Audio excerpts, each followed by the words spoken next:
everybody. I'm going to read a book called The Name Jar by Young Suk Choi. Through the school bus window, Eun-hye looked out at the strange buildings and houses on her way to her new school. It was her first day, and she was both nervous and excited. She fingered the little block of wood in her pocket and remembered leaving her grandmother at the airport in Korea. Her grandmother had wiped away Eun-hye's tears and handed her an ink pad and a small red satin pouch. "Your name is inside," she had said. "My name?" Eun-hye had wondered. Again, she took out the red pouch to look at the wooden block with her name carved in it. As she ran her fingers across the grooves and ridges of the Korean characters, she pictured her grandmother's smile. "Is that the thing for show and tell?" a boy asked Eun-hye, surprising her. Eun-hye looked up as more kids leaned over. "No, it's mine," Eun-hye answered, quickly putting the pouch back in her pocket. "Are you new here? What's your name?" a girl asked. "Eun-hye," said Eun-hye. "Eun-hye?" the girl asked, scrunching up her face. Eun-hye," some kids chanted. No, Eun-hye corrected. "It's spelled U-N-H-E-I. It's pronounced Eun-hye." "Oh, it's you-hye," the boy said. "Like you, hey. What about hey you?" Just then, the bus pulled up to the school and the doors opened. Eun-hye hurried off to get off. "You-hye, bye-bye," the kids yelled as she left. Eun-hye felt herself blush. Eun-hye stood in the doorway of her new and noisy classroom. She was relieved that the kids on the bus had gone to other rooms, but her face still felt red. "Aren't you going in?" asked a curly-haired boy with lots of dots on his face. "You're the new girl, right?" he asked cheerfully. Eun-hye nodded, and before she could walk away, the boy took her hand and pulled her through the door. "Here's the new girl," he announced so loudly that the teacher, Mr. Kokotos, almost dropped his glasses. Mr. Kokotos thanked him and greeted Eun-hye. "Please welcome our newest student," he said to the class. "She and her family just arrived from Korea last week." Eun-hye smiled broadly and tried not to show her nervousness. "What's your name?" someone shouted. Eun-hye pictured the kids on the bus. I haven't picked one yet," she told the class, "but I'll let you know next week." As Mr. Kokotos showed her to her desk, she felt many round, curious eyes on her. "Why doesn't she have a name?" she heard somebody whisper. "Maybe she robbed a bank in Korea and needs a new identity," a boy replied. On the bus home, nobody teased her, but Eun-hye kept thinking about her name. "How was school, Eun-hye?" her mother asked when she walked in. "Did you understand the teacher?" Eun-hye simply nodded. She unpacked her school bag and set the red pouch by a photograph of her grandma. "I'm glad you are learning English well," her mother said. "You must study hard, behave nicely, and get good grades to show that you're a good Korean." "I will," replied Eun-hye, but I think I would like my own American name," she said quickly. Her mother looked at her with surprise. "Why? Eun-hye is a beautiful name. Your grandma and I went to a name master for it." "But it's so hard to pronounce," Eun-hye complained. "I don't want to be different from all the American kids." You are different, Eunhye, her mother said. That's a good thing. Eunhye just wrinkled her nose. Later that day, Eunhye and her mother went grocery shopping in their new neighborhood. They passed Fadil's Falafel, Tony's Pizza, and Dot's Deli. A big graffiti-painted garbage truck roared like a lion as it took off down the street. Nothing sounded or looked familiar until they got to Kim's Market. The sign was in both English and Korean. Her mother picked up cabbage to make kimchi, Korean-style spicy pickled cabbage, and other vegetables and meat. She also found some seaweed, Eunhye's favorite for soup. It made Eunhye smile. Just because we've moved to America, her mother said, doesn't mean we stop eating Korean food. At the checkout counter, a friendly man smiled at Eunhye. Helping your mother with the shopping, he asked. Eunhye nodded.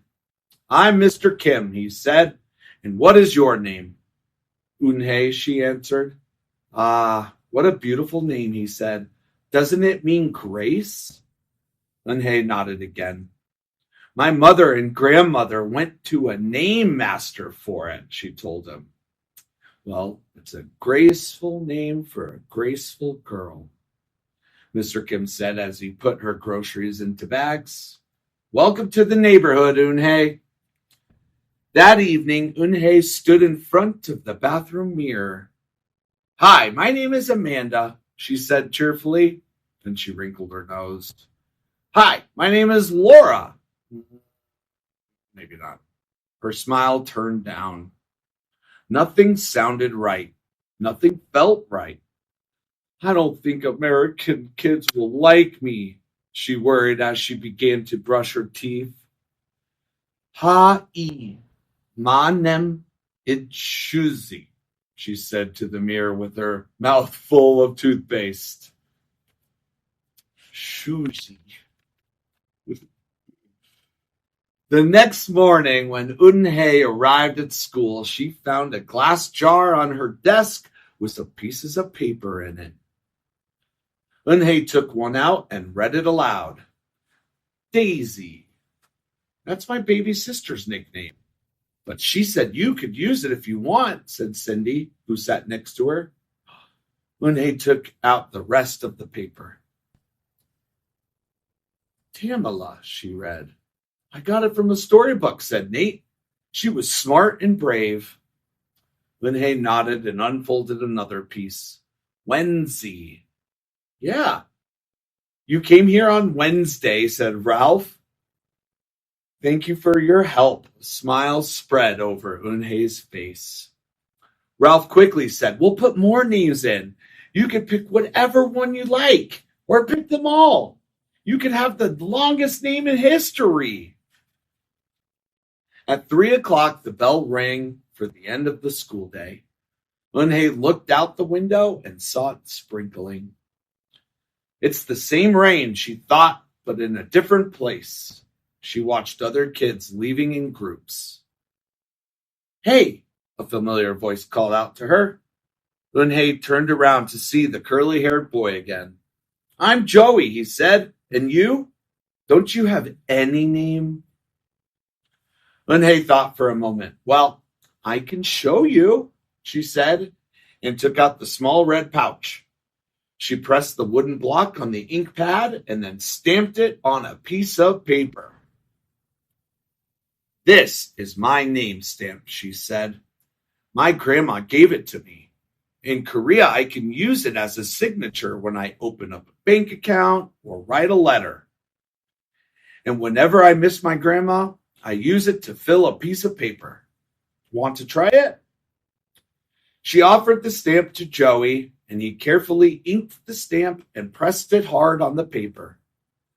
The red characters gleamed against the whiteness. Wow, that's beautiful, Joey said. Can I keep the paper? Sure, Eunhye said. And then the two of them shared her umbrella as they walked to the school bus. Every day, the jar got fuller with more names, and Eunhye read them all. She found a few names she liked: Miranda, Stella, Avery. They sounded interesting. I hope you choose the name I put in, Marco told her at snack time. I put in 3 more, said Ralph. Madison, Park, and Lex. They're my favorite street names. Maybe you should close your eyes and draw a name, Rosie suggested. Ralph frowned. That's silly. What if she doesn't like the name she draws? Well, we didn't get to choose our names when we were born, did we? Rosie argued. Everyone thought about this. When Eunhye got home from school that day, her little brother ran to give her a letter. It was from Grandma. She opened it quickly, and it said, To my Eunhye, I hope you are enjoying your new school and your new friends. Be sure to help your mother and your little brother. Here, the moon is up, but there, the sun is up. No matter how far apart we are, and no matter how different America is from Korea, you'll always be my Eunhye. Your grandma forever. Eunhye took out her wooden stamp and filled a paper with it. She thought for a long time in front of the bathroom mirror. On Saturday, Eunhye walked to Mr. Kim's store. Mr. Kim was helping a customer, but he looked up and greeted her. Hi, Eunhye. Hello, Mr. Kim, Eunhye replied. She felt as if she was back in her old neighborhood in Korea. Hey, said the customer, turning around. It was Joey. Your name is Eunhye? He asked her with his eyes open wide. Eunhye looked quickly at Mr. Kim, then turned to Joey. She nodded slowly. Yes, it's pronounced Eunhye. It means grace, Mr. Kim added. Eunhye, Joey said slowly, and this time perfectly. It made Eunhye smile. I'll have it ready for you tomorrow, said Mr. Kim to Joey. Thank you, Mr. Kim. See you Monday, Eunhye, Joey said to her. He left before she could ask him why he was at the store.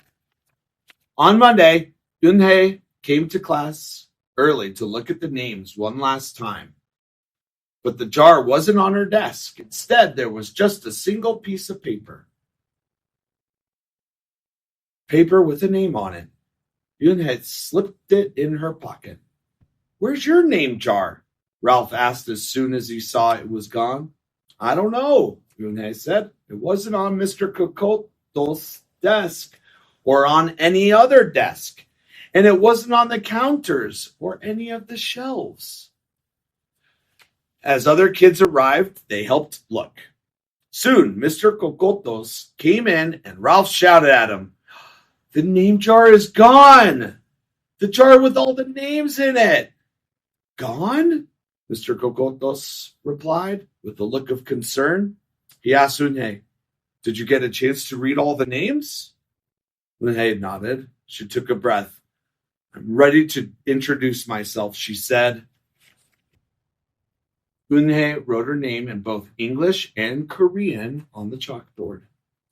I like the beautiful names and funny names you thought of for me, she told the class, but I realized that I liked my name best. So I chose it again. Korean names mean something. Eunhye means grace. Grace. Grace. Eunhye, shouted Ralph. Everyone tried to say it. Eunhye. Eunhye. Eunhye. Eunhye said her names again slowly and clearly. Soon the kids began to say it better. Even Mr. Kokotos. They applauded Eunhye's choice. I was named after a flower, Rosie whispered to Eunhye. Lots of American names have meanings too, Mr. Kokotos reminded everyone. When the class was dismissed, Eunhye heard her new friends say goodbye. Bye, Eunhye. See you tomorrow. Goodbye, Une. Une said goodbye and then looked around for Joey, but he was already gone. Une, come downstairs. Mother called up to Une, your friend is here. Une rushed down to see who she meant. There stood Joey, and in his arms was the name jar. Where did you find it? Asked Une breathlessly. Joey looked embarrassed. Well, I took it, but only because I wanted you to keep your own name, and you did. He reached in and pulled out the names. Do you want to keep them? He asked. Thank you. I'll keep them as a souvenir, Une said happily. Then she pulled out the piece of paper from her pocket. Do you want this back? Joey grinned. You can keep it.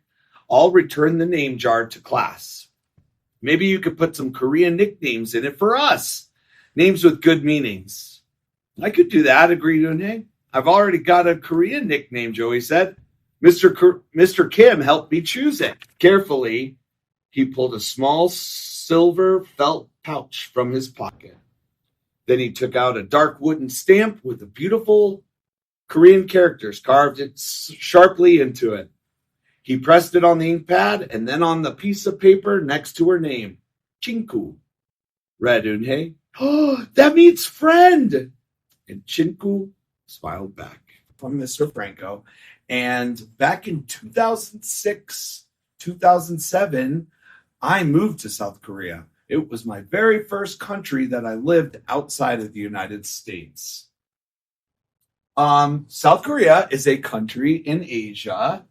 It is a peninsula, and it's close to Japan in the Pacific Ocean. This is China over here, Japan, and South Korea. If you want to look at the United States map, South Korea is about the size of Indiana, is what they're saying. So it's smaller than the United States, but it's an amazing country. And I lived up here in Seoul, which is the capital of the country. So we just read the name jar, and Eunhae, her classmates were so nice to give her some ideas of what names to possibly choose for her. So I wanted to give you some Korean names. So Korean last names, when we say our names, we say our first name and our last name. But in South Korea, they say their last name first. And so last names can be for girls and boys. So Kim, Lee, Park, Hwang, Choi, Kang, Yoon, Jung, and Yoon. So if you were hoping and wanted to have a Korean name, you could choose one of these.